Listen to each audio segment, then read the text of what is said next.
So, talking kind of, realigning services, obviously, kind of creating, and maybe, shift a little bit here to a lot of more seasoned agents, more successful agents. Everybody, definition of success, maybe been in the game for long enough, have a big team, being able to kind of get Sure. out of production as much as possible.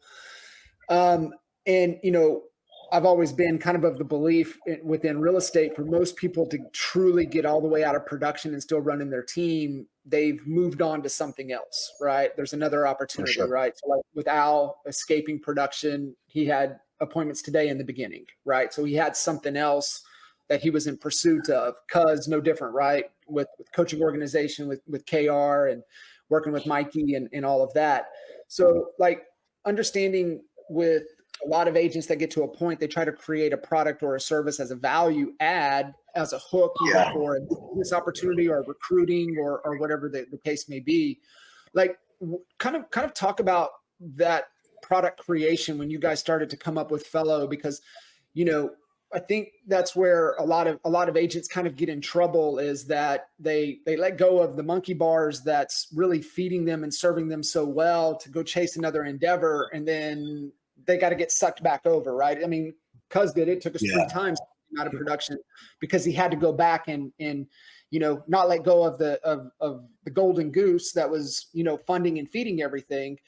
So I think Yeah. it's really important to understand that transition. I would love for you to kind of talk about how you were able to kind of transition, get Fello up and going, as a lot of agents are out Yeah. there. I mean, they're thinking about that, entrepreneurial, right? And they're just thinking, hey, dude, I got a product here. I got something here.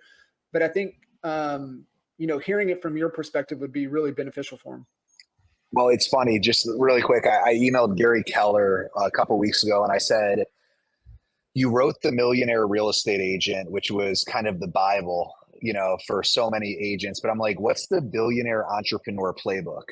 And I'm like, so many of us agents, like so much, like seven figures in this industry is like deemed as like the ceiling. It's like, how many real estate owners do we know that own teams, brokerages, et cetera, are netting eight figures? Like, unfortunately, there's just somewhat of a limitation, right, on what we can do and scale with this business. Yep. So it, I think there's, and if I would have known that, I don't think I really got into real estate because I was so passionate about helping people buy and sell homes, or because of, I love architecture and design, whatever it is. I got into it because my parents were agents and I was an idiot. And when I was 26, I lived in Vegas and I needed to come home, and I got my real estate license. It took me 2 weeks and a grammar course. And next thing you know, I was like ready to sell houses. And then I became really competitive and then fell in love with growing a business, scaling, et cetera.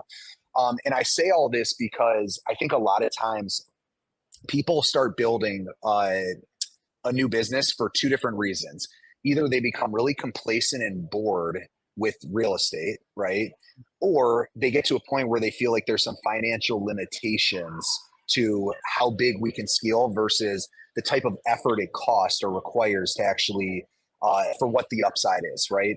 And so the first piece is let's just say, complacency. I think a lot of people start playing around with all these other things because they just are, it's just become monotonous and redundant, and it's the same thing year over year over year. And we just get bored. This is just the nature of the genetic makeup of a lot of us, right? And a lot of times those end up failing because if you're building something just to try something else, a lot of times your core business ends up suffering. And then all of a sudden, there really isn't true passion behind whatever else you're building. You just want to do something else. The second reason I would say is because you're looking for financial upside and you're just saying there's some limitations here. Whatever the reasons are, though, I think what's most important is if you're going to venture off and do something else, I think it needs to feed off of your core competency of whatever your business is, and your business needs to benefit from it. Okay. Yeah. So, and I'll tell you what I mean. So whether you're trying to do this because you're complacent in where you are in business and you just want to start trying new things, or you want to make more money, one of those two or both, your core business needs to benefit. It needs to make your core business better. And so this is how it happened for me. We started the guaranteed sale program in 2015, full disclosure. And I've said this on big stages before. I didn't really have a lot of cash to even buy my first house, but I just joined Raid and I was like, this is what all the people in Raid are doing. I should just do the guaranteed sale. Fast forward 4 years later, I finally got my first person that really challenged me into buying my first house. They basically said, make me an offer. And I said, that's not how it works. I only buy them if I can't sell them. And he kept saying, make me an offer, make me an offer. And I kept saying, dude, like, let's just list it. We'll sell it for a lot more money. Finally, I made him an offer for him just to shut up. And he said, I'll take it. And I'm like, what do you mean you would take it? Like, we could sell it for so much more money on market.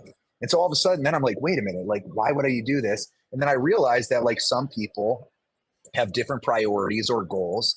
And so then I started really leaning into the cash offer. And I'm like, wow, this is like the margins on this are massive, way more, 10x more than what I would have made from a commission. So let's start buying houses. So from 2019 to 2021, I started like getting obsessed with acquiring homes, right? But what was nice about it was a benefit to my core business, the Young Team, because we started doing, the Young Team cash offer program. We started marketing it. It drove a lot of seller leads. So my team was benefiting. Well, then we realized that we needed to insulate our team because that business was getting big. So we turned it into Flash House, which was, buy your home in a flash, sell your home in a flash, whatever. So once again, two businesses, but both supporting each other. Anyone that came into Flash House, now by this time, we were going 6 figures in marketing, going direct to consumer. We're buying about 15 to 20 homes a month. It was a 7-figure net business. It was a great business, right? But anyone that wasn't selling us their homes, those leads would directly go to the Young Team. So once again, we're building something, but it supports our core competency, which was the Young Team.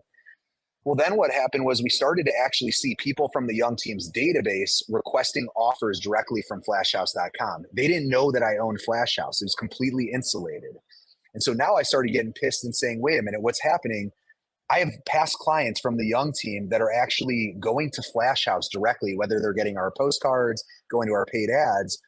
They don't even know I own this. That means if they're going to Flash House, they might be going to other places as well. We need to solve this problem for the Young Team. So we said, what if we start marketing to the Young Team's database that we've partnered with Flash House and we can get you a cash offer through them so that they're coming through the Young Team. And so that led into all of a sudden the first, we were the first agent-led iBuyer with Fello, but then we realized that Fello doesn't really scale operationally from buying houses, but the marketing component, the software does. So let's actually provide the software that the Young Team was using to market to our database to get all these cash offers and to create all this seller engagement. And let's take it, basically throughout the country. And I tell you that story because like each thing we were building was one building block off of another, but the Young Team continued to benefit the entire journey. And it wouldn't have been possible. It wouldn't have been possible if the Young Team didn't benefit. So if you're thinking about building something else, make sure that your core competency, your core foundational business benefits from it. It is so much more likely that you will succeed. And not only that, but you can also market the success that your business had from that. Like when you think of like, product market fit. And so it's just, I think if you're just trying to start throwing shit at a wall and see what works, a lot of times it doesn't stick.